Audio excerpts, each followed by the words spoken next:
Fala, arquitetos, tudo bom com vocês? Eu sou Adner Tavares, mais uma vez trazendo aqui uma análise de projetos e técnicas elaborados por arquitetos que são referências no Brasil e no mundo, tá?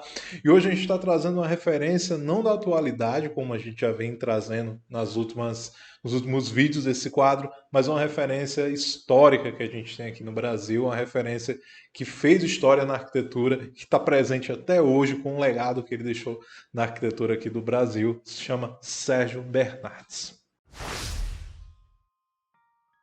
E eu não vou me prolongar muito, vocês já conhecem aqui o canal, sabem como é que é. A nossa análise vai ser focada especificamente em fachadas, em volumetrias, em estilos e técnicas que vão estar compondo essa mesma aqui nos projetos do Bernardes, além de a gente não estar focado em estar criticando arquitetos ou colocando críticas negativas, pontuando coisas negativas ou coisa do tipo. Aqui você só espera realmente que quem está aqui é porque existe um certo carinho e admiração vindo da minha parte, da minha equipe, para essas técnicas e esses arquitetos especificamente. E daqui não foge a isso, tá bom? Então, ó, sem mais delongas, vamos para o projeto dele. Gente, basicamente eu vou fazer uma análise aqui um pouco diferente. O Bernardes não é do tempo do Instagram, então ele não vai ter Instagram. Então eu selecionei aqui alguns dos projetos dele, alguns dos projetos referências que ele tem aqui, tá bom? E a gente vai analisar a partir disso alguns traços da arquitetura que ele produzia, tá? Com as técnicas dele e muito da característica dele que vocês vão ver que é muito específica, ele tem alguns conceitos muito específicos que a gente já vai começar a falar deles agora, tá bom? Primeira coisa, a gente tem aqui a casa dele, tá bom? Que ele produziu, hoje é um marco lá no Rio de Janeiro, essa residência, né? Aqui é uma foto da época, nitidamente a gente pode ver, mas a gente já consegue ver alguns traços da arquitetura que ele colocou, que ele implementou nessa casa. Um deles que ficou muito famoso foi essa cara de forte que a área dos quartos possui. Então você tem essa área daqui e essa área daqui sendo a área dos quartos, a área social, a área íntima da casa, tendo uma aparência muito de forte. Vou passar a próxima imagem que a gente já pode ter uma visão um pouco melhor dela. Olha aqui, olha. Você vê que aqui é uma visão do dia de hoje, mas você continua vendo ainda essa casa com essa aparência de um forte, tá? Qual é uma grande característica dele que a gente vai ver percorrendo ao longo dos projetos dele, que ele falava muito?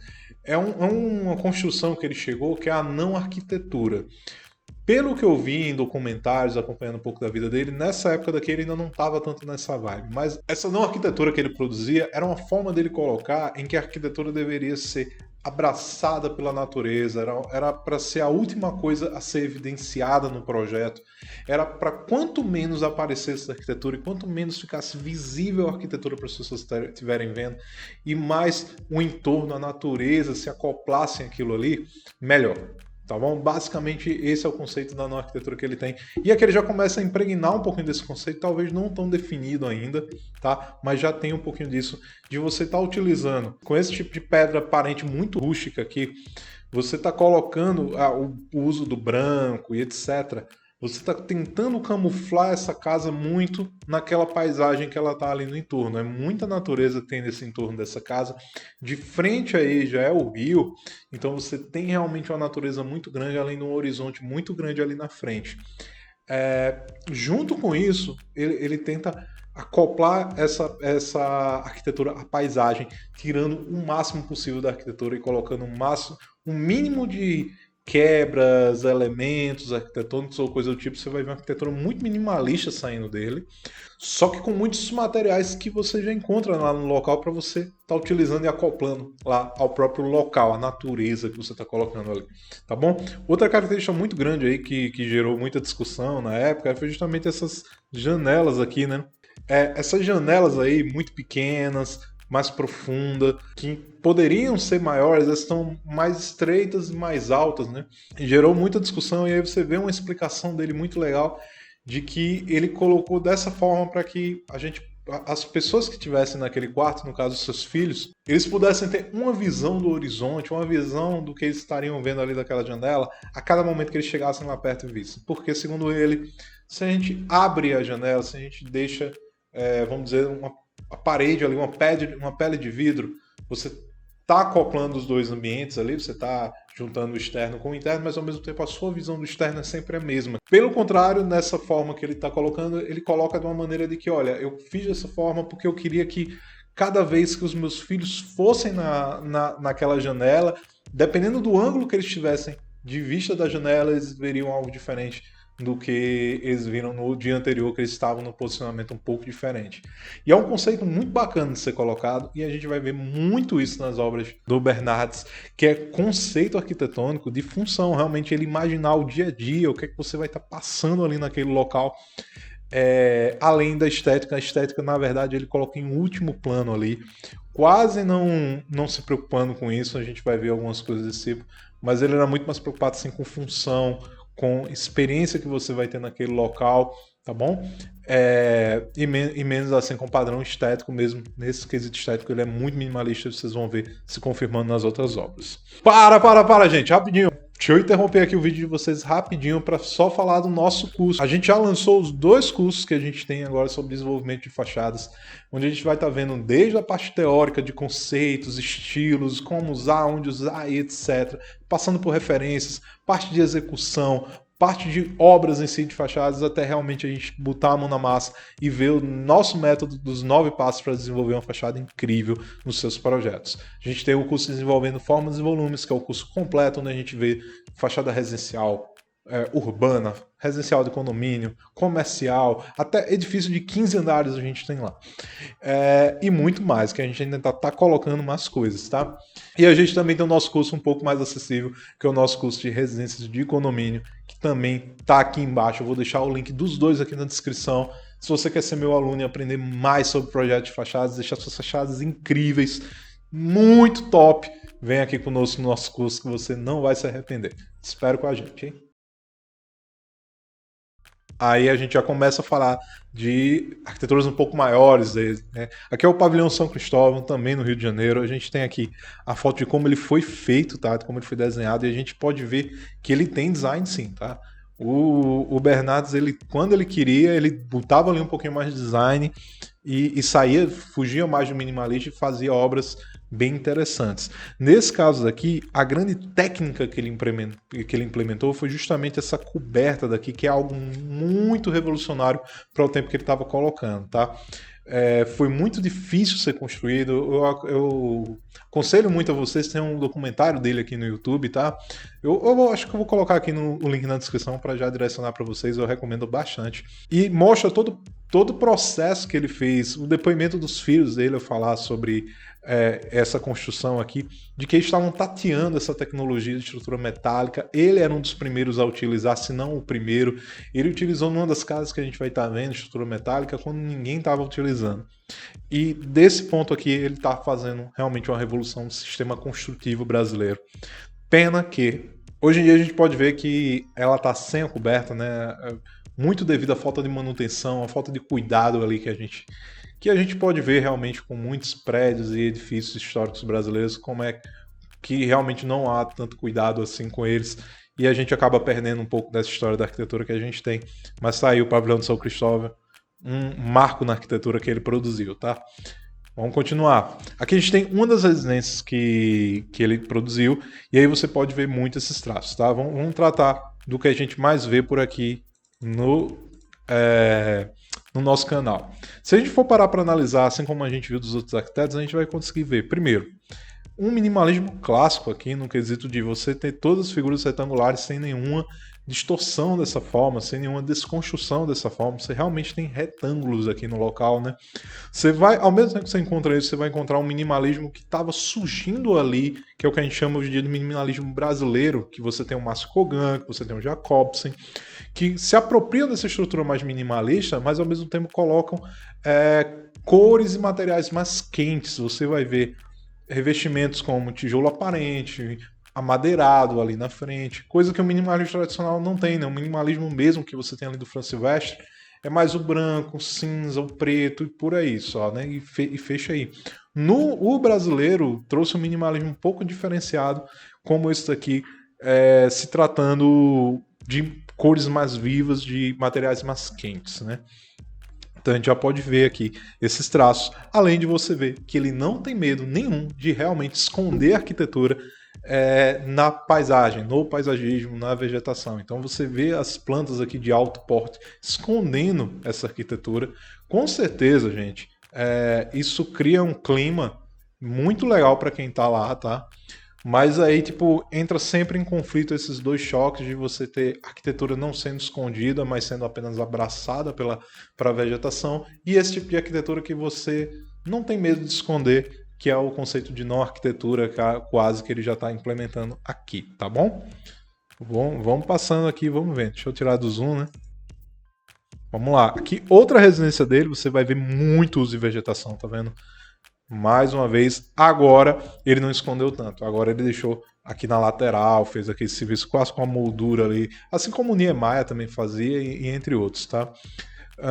Fazendo meio que uma moldura da vegetação, ficou muito bacana também. E ao mesmo tempo você vê os traços minimalistas. Você vê que aqui ele colocou já muito mais vidro, muito mais abertura, diferente daquela outra fachada que a gente viu da própria casa dele, tá? Mas você vê os traços dele muito definidos aqui, né? Aqui a gente tem uma das primeiras, se não a primeira residência que ele projetou. Essa residência aqui a gente já vai ver estrutura metálica nela, estrutura metálica aparente nela. Eu acho que eu tenho um projeto dela, olha aqui, olha. A gente já consegue ver as treliças aqui, ó, sendo feita no local, olha. No documentário eles mostram passo a passo alguns depoimentos sobre essa casa. E ela foi feita no local, aí, as treliças. Se eu não me engano, foram um pessoal que fazia as esquadrias que fizeram essas treliças, encomendada por ele e tal. Foi tudo pensado por ele e que é uma parte muito diferencial, porque naquela época não se usava estrutura metálica para isso, tá? Então, olha, a gente ainda assim, mesmo tendo estrutura metálica, a gente consegue ver aqueles mesmos traços da arquitetura minimalista que eu falei para vocês, né? A gente ainda tem a figura retangular, aqui a gente já tem o teto aparente aqui nessa parte dessa casa, né? Mas você vê os materiais que eu falei para vocês, mais uma pegada rústica, mais uma pegada mais quente. Você vê muita vegetação, muita área verde, assim como são as casas do Kogan também, por exemplo, do Jacobsen. Vê, ó, muito abraçada por área verde. Inclusive a gente nota isso, é um costume muito grande da arquitetura do Rio, né? O Rio ele tem muitas áreas assim verde que podem ser aproveitadas.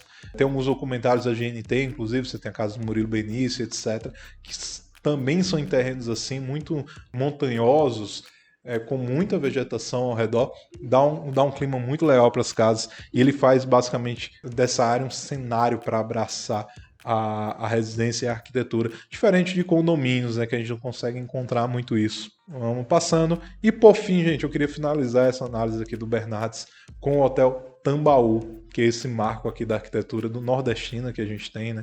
Inclusive em João Pessoa a gente tem tanto o Bernardes quanto o Niemeyer, então eu aconselho, se você vai para João Pessoa, veja as obras desses dois lá, tá bom?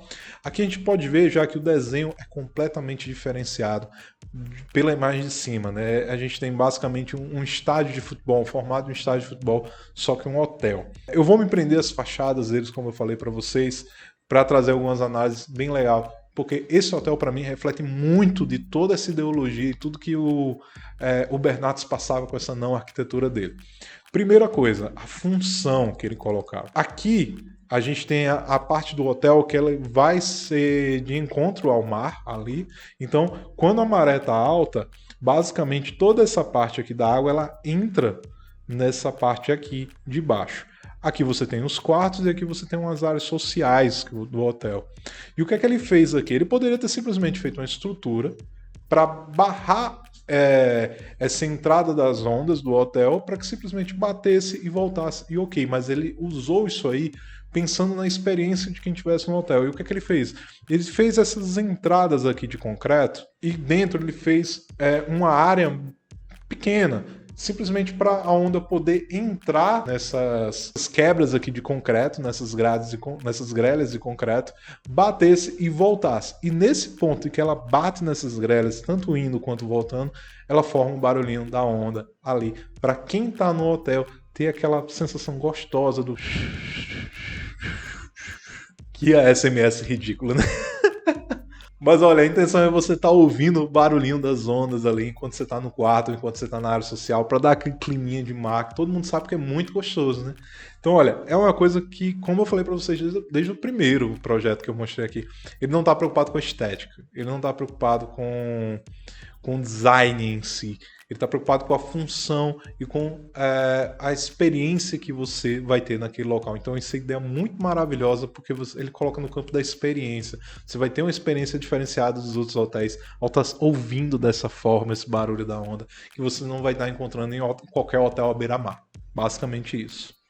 Aqui mais uma foto dele, né, panorama, dá para vocês verem bem as grelhas aqui, olha que eu falei para vocês. E aqui a gente tem a entrada dele, que também é para mim um outro reflexo muito grande, que fala muito também sobre a arquitetura que ele produzia, que no caso é o conceito de não arquitetura, como eu falei para vocês. Que é basicamente o seguinte, gente. A entrada que ele tem aqui é basicamente um talude. Se você já foi em João Pessoa e assim como eu, você não é de lá, você pode ter tido uma grande dificuldade de encontrar esse hotel, inclusive. Inclusive, eu procurei ele à noite no primeiro dia que eu fui em João Pessoa, agora em janeiro. E a gente passou umas 2 vezes na frente dele e não via o hotel. A gente de carro e, rapaz, eu vou na outra volta e vou procurar. E eu não achava. E a gente passando de frente a ele. Por quê? Ele se acopla muito bem porque ele é só um talude. Ele, aqui, olha, tudo ao redor dele é só esse declive e grama. E tem essa abertura daqui, que é a entrada do hotel. Então, ele se torna muito escondido, justamente trazendo esse conceito de não arquitetura que ele tem, tá? Eu não separei outra foto, mas eu vou dar uma pesquisada para mostrar para vocês rapidinho agora. Aqui, olha, gente. Estão vendo, olha? Que ele é um talude aqui, olha, na frente, ele vai dando a volta aqui. Então você passando na rua principal ali a beira-mar de Tambaú, basicamente você só vai ver a grama ali, então não vai te chamar a atenção de que aquilo ali é um hotel, que você vai reparar direito dele a primeira vez. Você tem que prestar atenção para poder reparar nesse hotel, tá? E isso vem do conceito dele de não arquitetura, tá, gente? Então, olha, recomendações finais aqui sobre Bernardes. Por favor, assistam o documentário dele, é muito bom. Foi até premiado recentemente, se eu não me engano. Vai ser muito bom você conhecer isso aí. Um grande arquiteto da história do Brasil. Junto com Niemeyer ali, que era o grande fla-flu daquela época. Tinha muita gente que discutia quem era o melhor. E aí eu vou entrar no seguinte, tá, gente? Eu tô trazendo a do Bernardes agora. Futuramente eu vou trazer análise no Niemeyer. E depois eu quero fazer justamente o embate entre os dois. Não com vista de trazer quem é o melhor, mas sim de dizer as diferenças de um e do outro. E eu já vou adiantar, já vou dar um spoiler para vocês. O foco que eu estou querendo trazer esses dois grandes arquitetos, são grandes referências gigantescas brasileiras e no mundo, é procurar entender também que diferentes estilos, diferentes gostos, diferentes execuções de arquitetura, diferentes maneiras de pensar arquitetura. Não necessariamente uma deve ter menos valor do que a outra. Pelo contrário, a arquitetura é arte. E a arte ela deve ser... Ela pode haver gostos e gostos, você pode ter uma preferência, se identificar mais com um do que com o outro, mas não necessariamente o outro é pior do que esse um por conta do seu gosto. Tá bom? E é isso que eu quero trazer, esse embate de ideias que esses dois tinham, embora fossem dois arquitetos muito amigos, a gente vê lá isso lá no documentário, não tinha problema nenhum dos dois um com o outro, mas que criava-se nas faculdades, nos entornos de que, olha, o Bernardes é isso, o Niemeyer é aquilo, e se criou um antagonismo ao ponto até de, por conta de escolhas de um e de outro, se criar uma falsa colocação de que um não teria uma coisa porque só o outro teria, como por exemplo, eu acho que todo mundo já ouviu falar que o Niemeyer não pensa a arquitetura como função, como experiência, como conforto, mas sim só como estética. Mas na verdade não é nada disso, a gente vai ver nas obras de Niemeyer que ele pensa sim tudo isso, só que foi criado como foi criado um antagonismo de que o Bernardes era o arquiteto que pensava em tudo isso, o Niemeyer que pensava em design em primeiro momento, ele não pensava nada disso aqui. Então a gente vai aprofundar isso aí num vídeo futuro. Gente, eu vou ficando por aqui, espero muito que vocês tenham gostado. Deixa o like aqui no vídeo, tá? Se inscreve no canal, futuramente vai ter muitos mais vídeos, a gente está fazendo agora toda semana aqui, tá? E eu espero vocês no próximo vídeo. Tchau, tchau.